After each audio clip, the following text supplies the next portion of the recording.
5-6 years ago, streaming was like gaming content almost exclusively. Everybody knows what happened to Dr. Disrespect, and he's still going. Yeah. But like Ninja, Nick Merckx, I guess, is still going. At one point, the biggest streamer had to have been Ninja when it comes to like peaks. One of the GOAT gamers for sure. Doing the whole not seeing enough movement, Times Square. Yeah. Dude, that's one of my favorite clips ever. I'm not seeing enough movement. And he's just like flossing so hard. Somebody who hit that high of a peak, like what's he doing now? There's this YouTuber called Sunny V2 who's like really popular. Makes a bunch of like documentary style like videos and stuff. He has a video on Ninja. I haven't watched this. I hope he's doing well. Well, it says why Ninja's career died, so I guess we'll find out. Here we go. Back in April 2018, when Ninja was gaining 200 million views per month on YouTube, setting world records with Drake over on Twitch, and earning $5 million a month from his creator code. I think the most I've ever made in a month off of the creator code was like 5 mil. Failure. In 1 month from the Fortnite creator code. He kind of makes it sound like that happens monthly. I think Ninja is saying that was his highest month, but even still, if that's your highest month, you're still doing 2, 3, 4 million a month. That's not even counting like donations, or the 200 like, million YouTube views he was getting every month, bro. Yeah, and all the Twitch subs, like, dude, that's what? an unfathomable amount of money. He's not doing his best thinking post $5 million months because his career's dying, according to this YouTuber. According to Sunny V2. His YouTube viewership has dropped by a mind-blowing 97% to between 4 and 6 million views per month. His Twitch viewership has dropped by an almost equally severe 92% from 125,000. Rookie numbers. But was it ever sustainable to begin with, though? Like, no. Was it ever going to stay at that high? No way, dude. No, there's no way. We didn't even talk about his $100 million contract to Mixer or whatever that was. That he just like got the bag and then dipped. Yeah, he didn't even really stream on Mixer. Mixer just shelled out for him and Shroud and then just they're like, disappeared. Here's $100 million. Oh, wait, we can't afford this anymore. We're shutting down. Sorry. John did the math wrong. Yeah. Do you guys want this back? Yeah. They're like, keep it. We're good. Prior to gaining 200 million views per month, Ninja was basically a nobody. He had appeared on the television show Family Feud. What do you do? I'm a professional video game player. I travel across the country and compete playing video games. And he gained a small internet following of around 100,000 YouTube subscribers as a professional Halo player dating all the way back to 2000. I will always love that he played Halo. I'll always love that he played Halo. Mad respect for the Halo grind. Yeah. All the way back in 2015. Halo was horrible. No one really on Twitch watches it. And then I switched over to H1Z1, and that gave me a huge viewer boost. And by early 2017, only 2 years later, Ninja had set the world record for the most kills ever in a single H1Z1 match, while also becoming ranked #1 for North American H1Z1 players, resulting in his first. I'm focusing way too much on his hair in every clip. I haven't looked at it once, and every single time you're like, that one's better. I'm like, oh, okay. It's different in every clip. Resulting in his first bit of success on Twitch. At my prime in H1Z1, when I was going for my kill records and getting 30 kill games and stuff like that, I was averaging like 10,000 viewers a day. Ninja would display a similar level of skill after switching to PUBG, often finishing games with... I feel like that's incredible. Yeah, like what? And having built a strong foundation with Battle Royale experience, a seamless transition into Fortnite was almost guaranteed. First impression of the game, it's fun. Nice. First impression, decent. I like it. The game is fun. The game is gaming. He dropped his first 20 kill game only 12 days after the game's release. Ooh, baby. Oh, 20 3 days after that. The audience didn't flock to his channel on the very first day. However, the fact that Fortnite had a new player base meant that Ninja had exposure to a new audience. It was funny. In the beginning, he was very funny. Yeah, it was kind of like edgy. I was like early 20s at the time. It was hilarious. I thought it was funny. We were still a little bit beyond, like above the age demographic probably. Oh yeah. But like you couldn't not know what was going on. Like streaming was just getting big. Ninja was kind of like a modern warfare lobby, like incarnate. Yes, exactly. Yeah. His small following meant he really had nothing to lose with regards to how he acted on camera. He could be toxic, kind, annoyed, happy, whatever. It didn't matter because it always came off as authentic and genuine. With this approach, growth was inevitable. Ninja began to ride the tsunami-sized Fortnite wave as each and every gamer was looking for a new pro player to watch. 1 million views turned into 7 million views the next month, then 35 million views by January 2018, only 1 month later. At around the same point in time, approximately 3 months after the game's release, Ninja had become what many considered to be the best all-round player in the game, and was certainly one of the first people that came to mind when thinking about pro Fortnite players. Didn't you play in like a pro Fortnite tournament? Yeah, at one point. At one point I played, yeah. Yes, Yeah. I do remember that. Didn't you you did like pretty well in it, didn't you? Yeah, I didn't like place like high enough to actually do anything, but I was like top like 300. In the world? Yeah, like in North America, it's like they section it off. So it's like not even North America, like NA West was like the server. Dude. Winter Royale was like the last tournament I played, and then I was like, I didn't make it, and then I was like, I guess I need to go back to school, go focus on school some more. Yeah. Exponentially, growing from 500,000 to 3 million over the course of only 4 months, placing him in the position of the most followed Twitch streamer and the first streamer ever to reach 3 million followers. This would help him to then break the world record for the most concurrent viewers on a Twitch stream ever after he and Drake streamed to 628,000 people, which would then be broken again after Ninja hosted an amateur professional tournament to over 680,000 people only 1 month after that. However, the landscape was shifting underneath Ninja's feet. Other players, streamers, and YouTubers were beginning to match his skill level. That motley crew right there. that Tfue, Cloaksy, and FaZe Banks. This was during the Tfue Yeah. FaZe era. I don't know. I mean, I know what it is. It's pretty obvious what it is, but something about FaZe Banks, every time I see him, I'm just like, it's a shady character. No, dude, he looks like a totally stand-up dude. What do you mean? Maybe it's the fact that he's throwing up gang signs in every picture I've ever seen of him. Maybe it's just that he built the whole FaZe brand off of stealing kids' Counter-Strike skins. Players like Tfue uploading 36 kill solo v squad matches, High Distortion was dropping a 30 bomb every second day, and generally speaking, the skill gap that had helped Ninja to stand out in the beginning had well and truly begun to close by mid-2018. As other players were becoming better at the game, there was now significantly more competition for Ninja's channel on Twitch, and in the days of PUBG, he explained that more competition hurt his overall viewership. Early days of PUBG, though, a golden age. Goated, dude.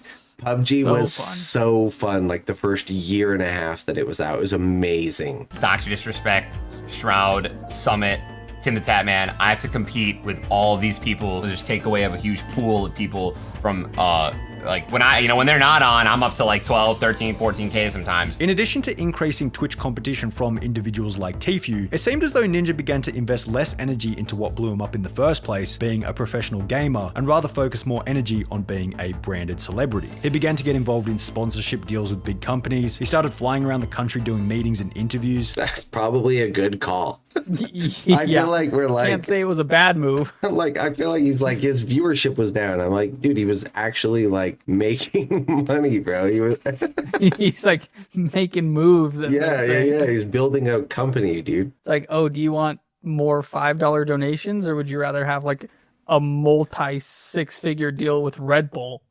Upgrade his streaming room to a super expensive top-tier Ninja dojo. Embroidered Ninja How chair. sick that is. This is where I'm going to be controlling all of the So sick. professional cameras in the room. Camera angle 1, camera angle 2, and camera angle 3 for the doggy bowls. The room looked fantastic, there's no doubt That's about so it, but it felt sick. very commercial and it lacked the relatability and authenticity that had helped. Yeah, miss me with that. Looks too commercial. That is sick. I would Yeah, take what are we that. talking about? His people like trying to- streaming room was just way too sick. People were like jealous. It's like, what? Now perhaps Ninja felt as though he needed to take this path of public appearances and material stream improvements in order to continue the growth of his brand. But other streamers like Tfue were certainly proving this to be the opposite. Now obviously, it'd be ridiculous to claim that Tfue or any other creator's rise was directly responsible for Ninja's fall, but it did show that there were other players and streamers who just seemed more focused, relatable, or watchable. Ninja's viewership began to dive pretty rapidly in the 6 months after his peak, and in the process, it would also come to the surface that Ninja's extreme level of fame had brought about a further shift in his attitude and public image. Obviously, the fastest route to success is going to be deliver to the audience exactly what they want. However, when it comes to changing your own personality for the audience, you're getting into risky territory because you're starting to lose the authenticity that people followed you for in the beginning. That's like the first good point he's made. Yeah. Personality like what Ninja had in the beginning is not only an advantage, it's a requirement. It's the ability to say, here's what I think, if you don't like it, I don't care. If you then hate me, so be it, go watch someone else, I'll still be here streaming to those who enjoy what I do. Ninja had become the exact opposite of this. He'd given the audience complete and utter control of what he could and couldn't post. Literally, watch this clip where he doesn't even want to shout out his creator code or make a post on Twitter as he didn't want to receive backlash from his audience. I don't promote my creator code very much because I just get flamed by everybody. I can't tweet 9% of the things I want to tweet because like people will just meme it. They make it into a meme. Selfies, make it into a meme, like. It's got to be exhausting, bro. I was just thinking the same thing. It's got to be exhausting. You wonder why these guys burn out so fast. It's like, I can't imagine, like, watch, our channel gets so big that, like, we have to worry about what people say. I'll never worry about what people say. Yeah, I say that now, and then it's like, never do that. Listen to us right now. It doesn't matter how many subscribers we get. You don't ever tell me what to do.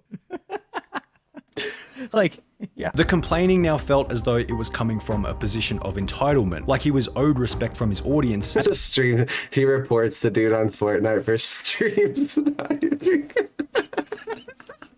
And the fact that he continued to complain about being hated just meant he became more and more hated. People looked for specific things to call him out on because they knew they'd get a reaction. However, for Ninja, the problem wasn't only increasing competition from better or equally skilled players with more likable personalities, the amount of people watching Fortnite was also beginning to decline. In the year after Ninja had hit his peak, Twitch's average daily Fortnite viewership dropped by 30 to 40%. Fortnite's Google Trend Graph followed a similar pattern. People were searching for the game less and less every single month. With Ninja's popularity being directly tied to Fortnite's popularity, if the game Yes, dude. Not seeing enough movement. I'm not seeing enough movement. Ninja was unavoidably going down with it. This is without a doubt the reason as to why Ninja began to play other games on stream. League of Legends, Apex Legends, Valorant, streaming hundreds of hours on each under the assumption that one of them might be the next big game. And in the process, those who wanted to continue watching Fortnite got themselves hooked on other streamers who were providing that Fortnite content, such as Cypher PK. It also didn't help that throughout this process, Ninja wasn't even streaming on the most viewed platform, Twitch, and had instead signed an exclusivity deal with Mixer worth an estimated $50 million. Now, again, it's 50 mil. 50 million. Sorry. Absolutely generational amount of wealth. Yeah, what a nerd. Like, Crazy. What? So hard to comment on whether this was a good decision made by Ninja, because we don't really know what would have happened if Ninja simply stayed on Twitch, plus the money they paid. I think it's safe to say it was a good decision by Ninja. Did he, he got the bag and then dipped, and there were no consequences for it. He could just go back to the other platforms. They welcomed him back, didn't they? Yeah, what are we even talking about here? 50 million for less than a year of it's hard to say if it was a good anyways. call. I'm like, what? Let's clear it up right now. Good call. That was a Ninja W, boy.